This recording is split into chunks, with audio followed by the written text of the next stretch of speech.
Hey y'all, so I'm back with John G. Paton, missionary to the New Hebrides, and autobiography. And I want to read to you from two chapters.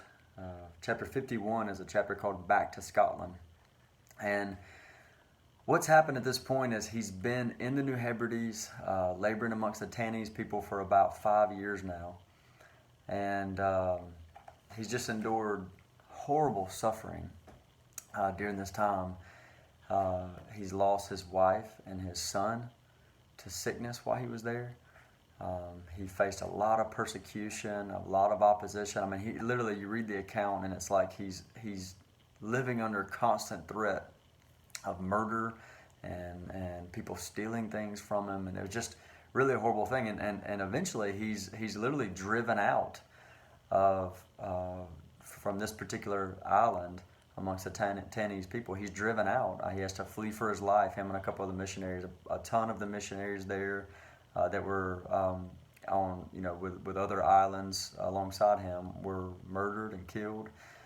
And just a real, heart-wrenching account.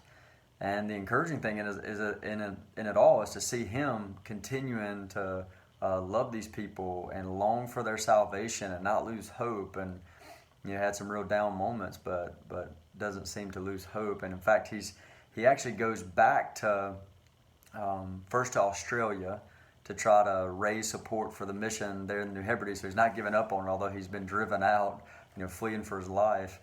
And then he goes back to Scotland, his home, and there he's going back to get more missionaries to go back. So he hasn't given up on it. He's still pressing forward in what he believes God's called him to do. Well, while he's back in Scotland, he gets to see his parents again, James and Janet Paton, which has kind of been the focus of what we've been talking about. And so I want to read, this is when he first gets back to Scotland. It says, "By the train, I was on my way to Dumfries, and thence by conveyance to my dear old home. There I had a heavenly welcome from my saintly parents, yet not unmixed with many fast-falling tears.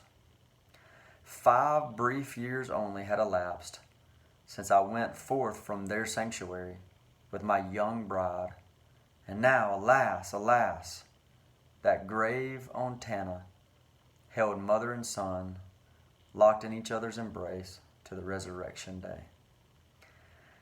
And so he, mentions being welcomed home with a heavenly welcome from his parents, and a lot of joy, and yet mixed with a lot of tears that his wife and his son has not come back with him because they've died. And he spends time there in Scotland for a little while. He's raising up more support for the mission. He's raising up more laborers as missionaries to go there. And then we've got the account of him leaving again. So you imagine this has already happened once, and now he's having to leave his parents again. And so this is from chapter 53. At this point he's been remarried, and he's about to head back to the New Hebrides with his new bride. And this is the last scene in Scotland. So let me read this from chapter 53. "My last scene in Scotland was kneeling at the family altar in the old sanctuary cottage, while my venerable father, with his high priestly locks of snow-white hair streaming over his shoulders, commended us once again to the care and keeping of the Lord God of the families of Israel. It was the last time that ever on this earth those accents of intercession, loaded with a pathos of deathless love, would fall upon my ears. I knew to a certainty that when we rose from our knees and said farewell, our eyes would never meet again until they were flooded with the lights of the resurrection day. But he and my darling mother gave us away once again with a free heart, not unpierced with the sword of human anguish, to the service of our common Lord and to the salvation of the heathen. And we went forth, praying that a double portion of their spirit, along with their precious blessing, might rest upon us in all the way that we had to go. Our beloved mother, always more self-restrained and less demonstrative in the presence of others, held back her heart until we were fairly gone from the door.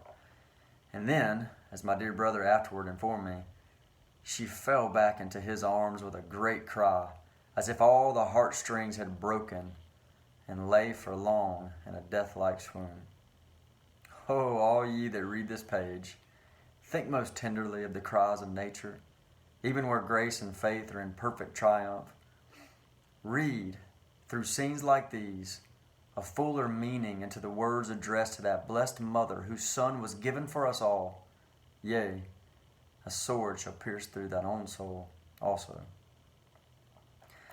So this seems to be the last time that he saw his parents again, sent off with prayers and weeping and sorrow and yet hope, because they're going out for the mission of God, for the glory of God amongst the unreached. And I think it's the last time he sees his parents, and he leaves, and he and his new wife, his new bride, go back to the New Hebrides and actually, over some time, lead out a fruitful mission for God there. One thing I just want to mention this is you hear stories of missionaries doing things like this, and parents not receiving it well. Parents protesting against it, telling them it's a bad idea, it's dangerous, or it's, what about your kids, and just on down the line of things that get told to missionaries that make sacrificial decisions like this.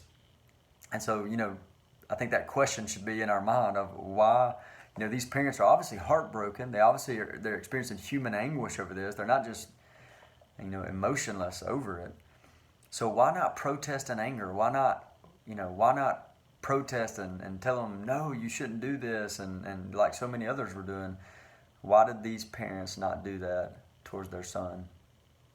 And I think the answer to that, at least in part, can be found from 2 Corinthians chapter 4, verse 18, where it says, we don't look at the things that are seen, but we look at the things that are not seen.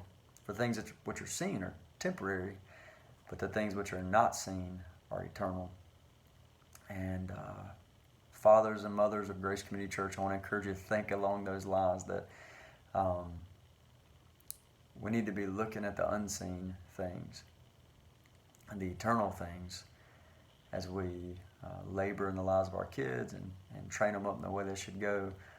And God willing, as they grow older and they go off to serve the Lord, and I don't know, I'm not saying all our kids will be missionaries, but I think we need to have our hearts ready.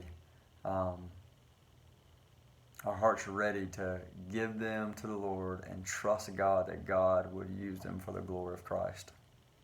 And I think, obviously, James and Janet Paton have been a really good example of that. Hey, I love y'all. Hope you're encouraged.